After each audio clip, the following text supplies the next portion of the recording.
Link TV, connecting you to the world. Link TV is viewer supported. Watch more at linktv.org. Link TV presents Mosaic World News from the Middle East. Here are today's top stories. Ahmadinejad defiant in face of UN sanctions. Syria accused of supplying advanced M600 missiles to Hezbollah. And how did the Times Square bomber manage to board a plane at JFK? Mosaic World News from the Middle East begins now.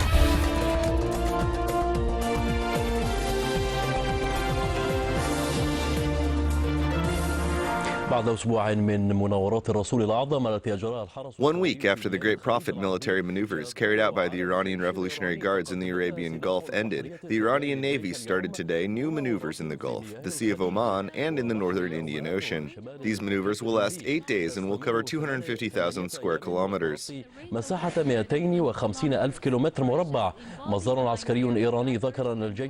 Iranian Navy said that it intends to use different kinds of weapons, warships, and submarines to show that the Islamic Republic can defend its southern coast.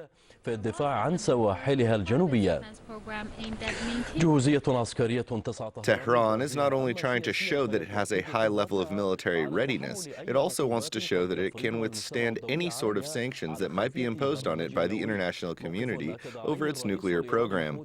This position was reiterated by Iranian President Mahmoud Ahmadinejad on the sidelines of the UN Nuclear Non-Proliferation Treaty (NPT) review conference. Ahmadinejad also warned that the sanctions might permanently damage Tehran's ties with the United States. Our correspondent, Emil Baroudi, reports from New York. Tension between the West and Iran has reached a new level after the Iranian president used a defiant tone in his response to the statement made by the U.S. Secretary of State, who said that the U.S. will go forward with its plan to impose tight sanctions on Iran. The Iranian nation is able to withstand the pressure of the United States and its allies. We can transform this pressure into unique opportunities.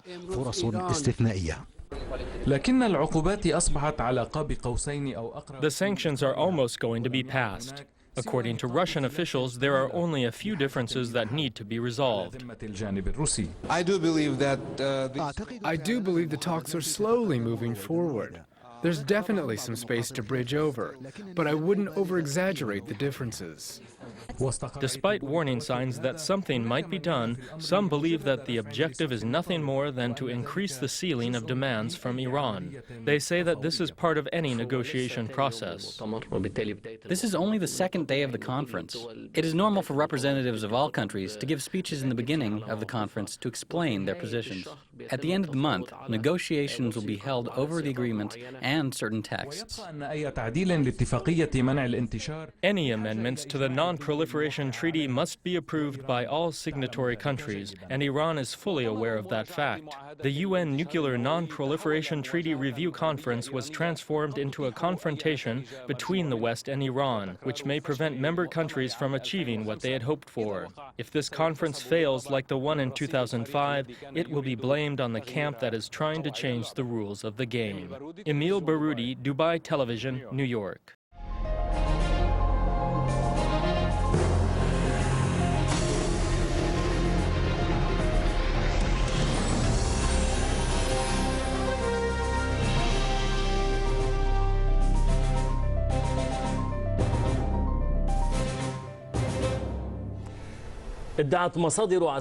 Israeli military sources claim that Syria transferred M600 missiles to the Lebanon-based Hezbollah. The M600 series has a range of nearly 300 kilometers and carries a half-ton warhead. Israel also claimed that Syria is transferring arms to Hezbollah on a regular basis. This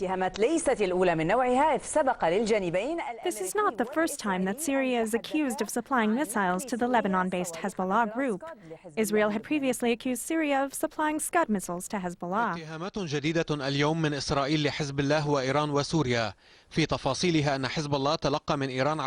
A new round of accusations was voiced by Israel against Hezbollah, Iran, and Syria.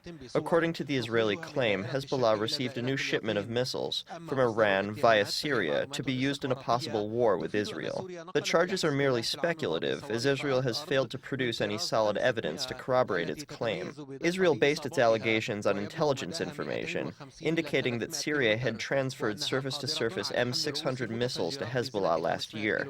The missiles, which have a range of between 250 to 300 kilometers and carry 500-kilogram warheads, are known for their accuracy. The missiles are an advanced copy of the Fatah 110 series, acquired by Hezbollah during the June 2006 war on Lebanon. During a press conference in Washington, the Israeli Defense Minister and the U.S. Secretary of Defense renewed the Hezbollah arms claim. U.S. Secretary of Defense Robert Gates claimed that Hezbollah has more missiles than most governments in the world, adding that this will shake the stability of the region. It's ironic to hear such a statement from the defense secretary of a country that has the largest nuclear arsenal in the world.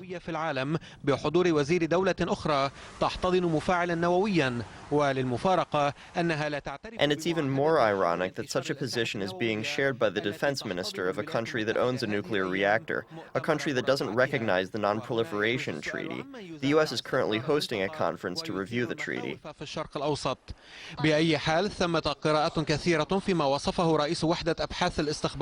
One may ask, who is really shaking the stability of the region and who is really causing fear in the Middle East?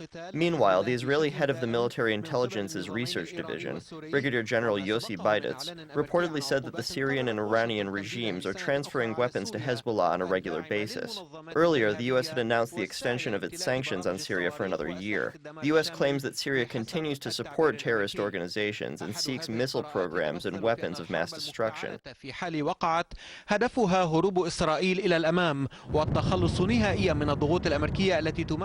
case the staged war takes place, Israel would flee to the front and get rid, once and for all, of U.S. pressure regarding the settlement freeze in Jerusalem. In a statement issued to a Syrian newspaper, Turkish President Abdullah Gül said that Syria shouldn't pay attention to Israel's warning over the smuggling of Scud missiles to Hezbollah, as it is meant to divert attention from the main issue, which is peace.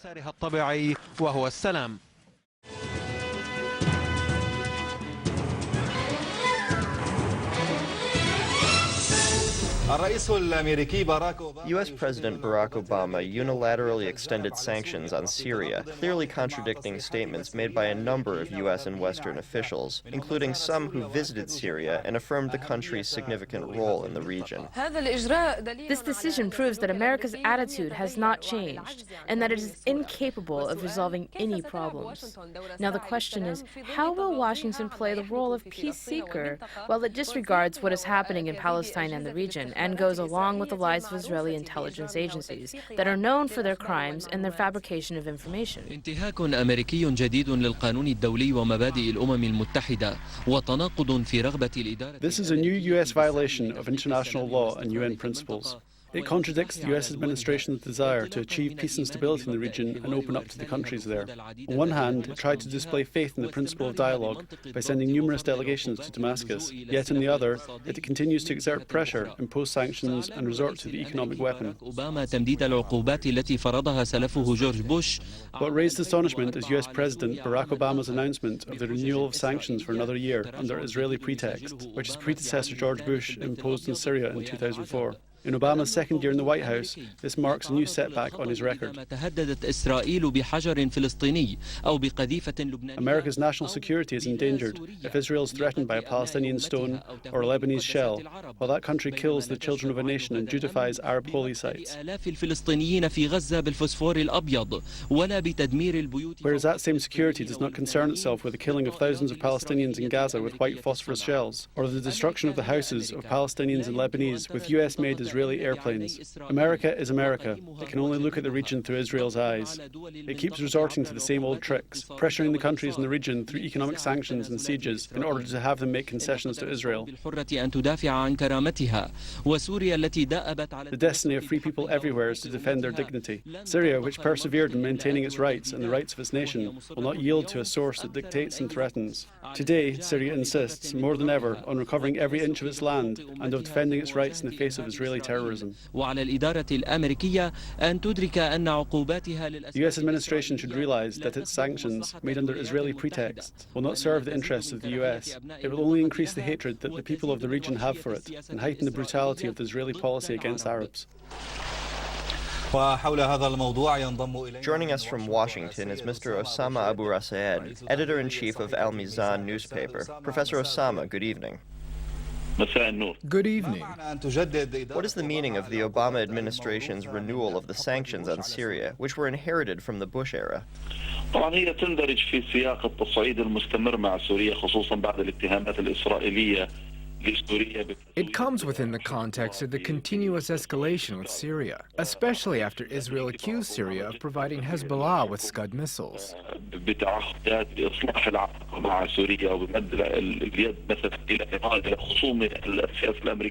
Unlike the Bush administration, U.S. President Barack Obama took office promising to reform the relationship with Syria and extend a peaceful hand to the region. But this position taken in Obama's second year in office proves again that the U.S. has not moved away from the era of former President George Bush, who imposed these sanctions on Syria in 2004 following the invasion of Iraq.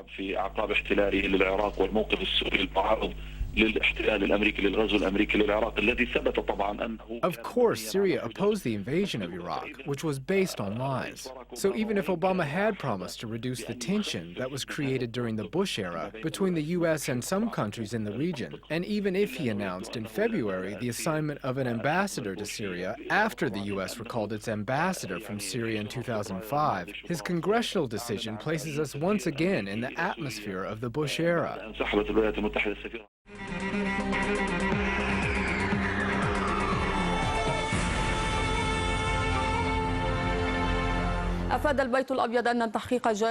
The White House said that there's an ongoing investigation into how the suspect in the failed bombing attempt on New York City was able to board an airplane bound for Dubai despite having his name on the federal no-fly list.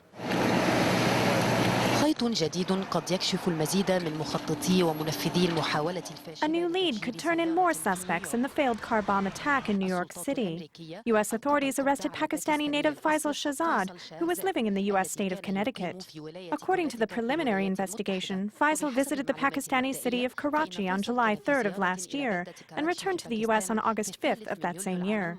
Al Arabiya has learned that on July 7th, Faisal, along with a friend by the name of Mohammed Rehan, who is currently in police custody, visited the Pakistani city of Peshawar. Rehan was a member of the outlawed Army of Muhammad movement. Incoming reports have confirmed that Faisal's father, Shahzad, is a member of the Tabligh group. Mr. Shahzad, an American citizen, was... Law enforcement agencies said that a number of factors helped them in their investigation, among them prints taken from the booby-trapped SUV, as well as images captured by nearly 82 surveillance cameras. Faisal Shahzad was identified by surveillance cameras used by the police. Shahzad reportedly bought the car online and paid for it in cash.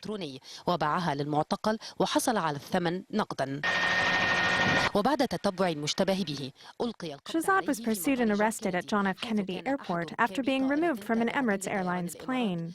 The plane was about to take off heading to Pakistan via Dubai when it was ordered to turn around. Then Shahzad was escorted off the plane and arrested by a U.S. security force. Inja Al-Qadi, Al Arabiya. The U.S. judicial authorities officially charged U.S. citizen of Pakistani origin, Faisal Shahzad, of attempting to detonate a booby-trapped vehicle in the famous Times Square in New York City. Shahzad faces 5 charges that include an attempted terrorist attack, as well as the attempted use of a weapon of mass destruction. He has been لقد تم وسيتم استجوابه من قبل FBI والنتيجة He has been and will continue to be questioned by the FBI. The result is that Shahzad has provided the authorities with valuable information. We expect to charge him of attempting to carry out a terrorist attack beyond national borders and of attempting to use a weapon of mass destruction. I want to confirm that the investigation will continue. Once we gather all the necessary intelligence information regarding this terrorist attack, we will pursue several leads. بالاعتداء الإرهابي.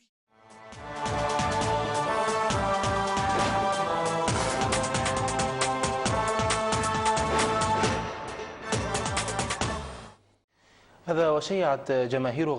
large crowd in Gaza held a funeral procession for the 4 Palestinians who were martyred inside a tunnel along the Palestinian-Egypt border.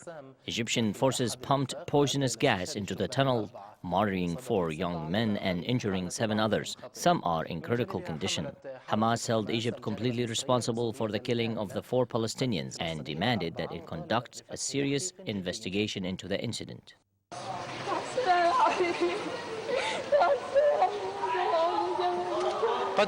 This scene is all too common in Gaza, but this time the killing was accomplished differently. These 4 young men, including 2 brothers, Osama and Mohammed Abu Jamous, were killed when Egyptian forces pumped poisonous gas into the tunnel. For these young men, the tunnel was the only way to make a living in Gaza, which has been under siege. First, they blew up the tunnel from their side, which caused us to lose communication with the men who were working inside the tunnel. Rescue workers went into the tunnel to rescue the young men, but they came out and said that there was gas inside of it. It turned out to be poisonous gas. This was also verified by Al-Najjar Hospital with medical equipment. The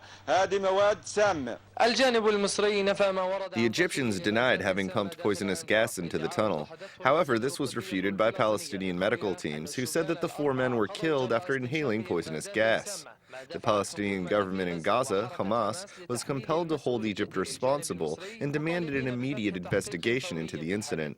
The Hamas movement holds Egypt responsible for the killing of Palestinian citizens, and we demand an investigation into the incident. We also demand that the results of the investigation be announced and that those responsible be tried in court. Everyone who works inside the tunnels faces an uncertain future. This, however, did not stop the people in Gaza from referring to the Gaza tunnels as the arteries of life. Sometimes the Zionist forces shell these tunnels. In other cases, the Egyptian forces blow up their side of the tunnel and pump poisonous gas into it. They even tried to build an iron wall underground, but it appears that it failed in deterring the Palestinians who risked their lives in order to feed their children. The Palestinians call the journey inside the tunnel the journey into the unknown. Whoever enters these tunnels is assumed to be missing, and whoever comes out of them is born again. Palestinians believe that they are forced to use these tunnels because of the siege that has been imposed on Gaza. Prime Minister Ismail Haniyeh made 3 new proposals to end Palestinian division. They include the management of the Rafah crossing point by both Hamas and Fatah. The proposals also call for putting an end to media attacks and the release of all political prisoners in the West Bank.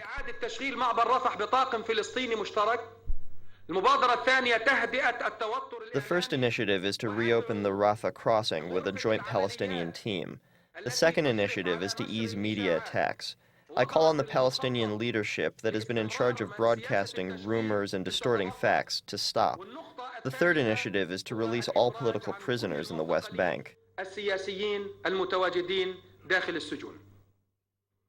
Haniyeh also said that holding elections in the occupied West Bank without Gaza is a political crime and they will only strengthen the division. He reiterated the refusal of the Palestinian government to hold such elections at the parliamentary and local levels.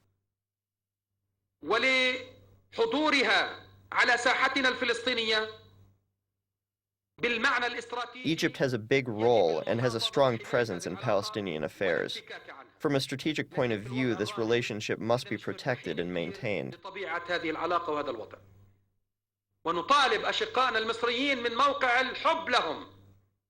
However, we are not comfortable with the nature of our relationship with Egypt under the current circumstances.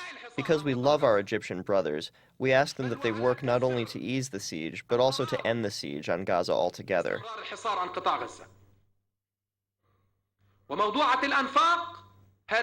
They should also fight the decision to maintain the siege on Gaza. As far as the tunnels are concerned, our Palestinian people are forced to use them due to exceptional reasons. If the crossing points are opened, then our Palestinian people would not be forced to walk underground in tunnels.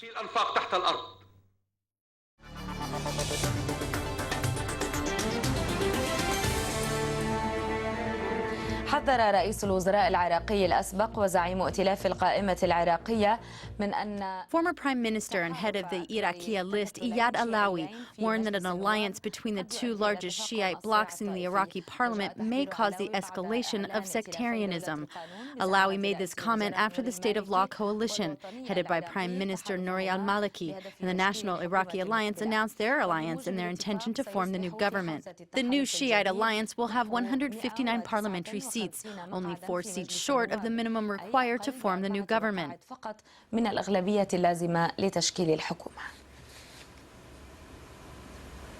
A new controversy has been set off in Iraq by the alliance of the two largest Shiite blocs, the State of Law coalition headed by Prime Minister Nouri al-Maliki and its former rival, the National Iraqi Alliance.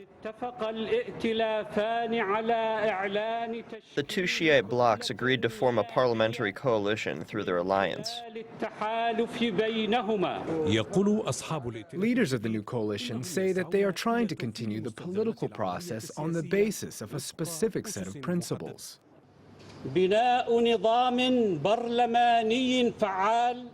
Building an effective parliament at the legislative and executive levels.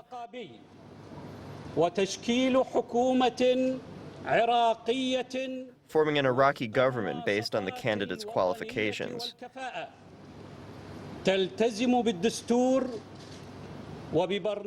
Staying committed to the Constitution and having a government program that allows everyone's participation.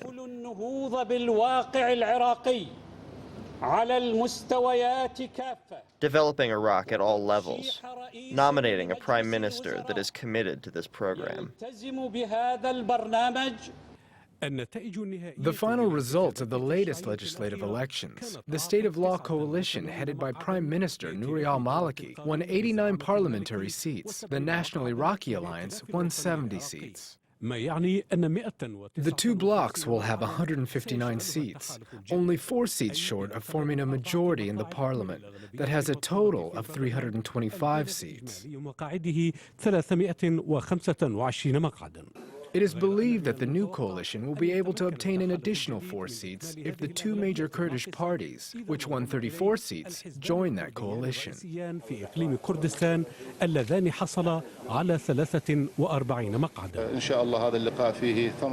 God willing, this meeting will be very productive in resolving the issues and the differences over the political process. This is a step towards forming the new government. No one owns Iraq. The position of the Iraqi list, led by the Shiite leader, Iyad Alawi, which also includes Sunni groups who participated in the recent elections, is still ambiguous. The founders of the new Shiite alliance said that they are open to other national forces.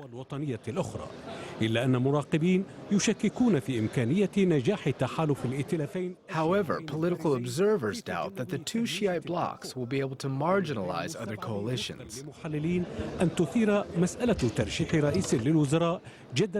They also point out that the two parties of this new alliance will face controversy due to past differences between the Sadrists and al-Maliki. But some believe that it is now more likely for al-Maliki to form the new government. Anwar Al-Anzi, BBC.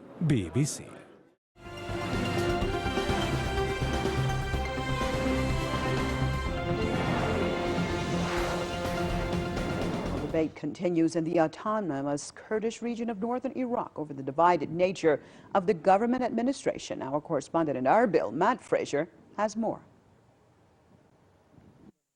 The Kurds of Iraq present a united front in the national parliament in Baghdad and on the international stage, with former enemies Masoud Barzani and Jalal Talabani working together to promote the new Kurdistan. However, within the autonomous Kurdish region itself, some argue that there are effectively 2 regional governments and that each of the 2 dominant political parties runs their own areas of influence. The central problem is that there is no separation between the parties and the governments. The parties still have complete control over government institutions, and the budgets that are passed by parliament have the effect of preserving the 2 parties' position of power and dividing influence between themselves. In the wake of the 1991 Kurdish uprising and the subsequent NATO-imposed no-fly zone that prevented Saddam from interfering too heavily in Kurdistan, a power struggle broke out between the region's 2 rival political parties. The rivalry between Masoud Barzani's Kurdistan Democratic Party, or KDP, and Jalal Talabani's Patriotic Union of Kurdistan, PUK, descended into a civil war in the mid-90s that claimed as many as 5,000 lives. But in the aftermath of the US invasion in 2003, the 2 parties put aside their differences and have worked closely together in building the new Iraqi Kurdistan, while at the same time maintaining their own independence. There are many sensitive institutions in the KRG which are not united, like the security and financial monitoring departments and so on. This is against the laws made by parliaments that no such institutions should act independently of the KRG. Both parties espouse similar ideologies, with their influence running in clearly demarcated areas. The PUK in the southern, wholly Sorani-speaking areas, and the KDP in the northern, mostly Kumanji-speaking areas. And each runs its own military, security, intelligence, and financing sectors. Party representatives, for their part, say progress is being made and that this doesn't present a major problem.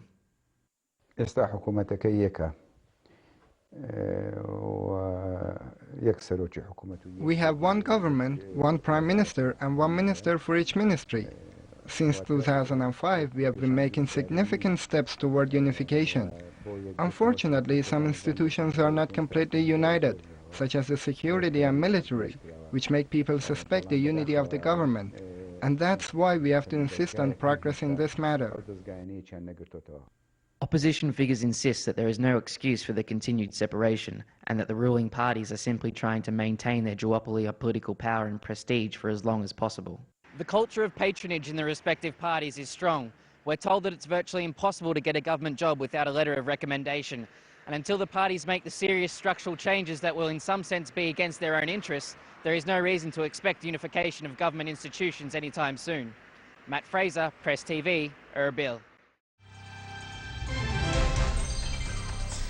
3 people were killed in a fire set by Greek protesters during a march against government austerity measures in the capital, Athens. Protesters clashing with police set the commercial building on fire as tens of thousands of people marched to parliament.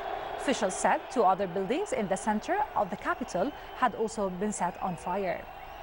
In the worst violence since the socialist government came in power in October, hundreds of striking demonstrators pelted police with rocks and bottles, set garbage cans on fire, and tried to storm parliament.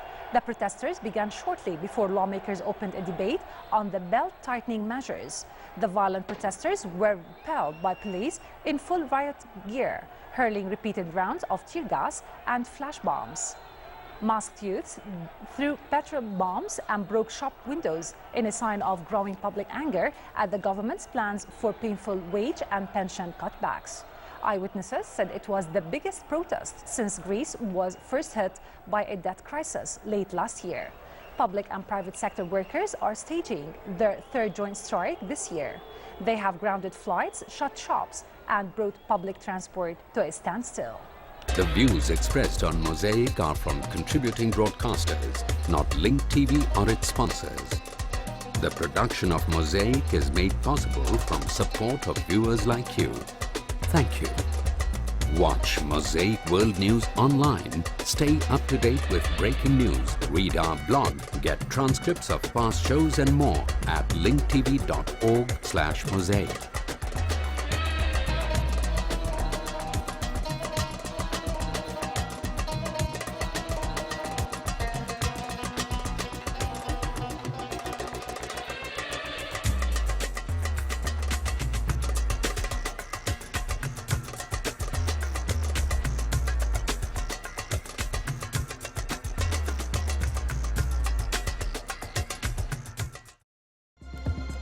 This program is brought to you by Link TV for educational and non-commercial use only. Link TV is the only U.S. network dedicated to global and national news, uncompromising documentaries, and diverse cultural programs which connect you to the world.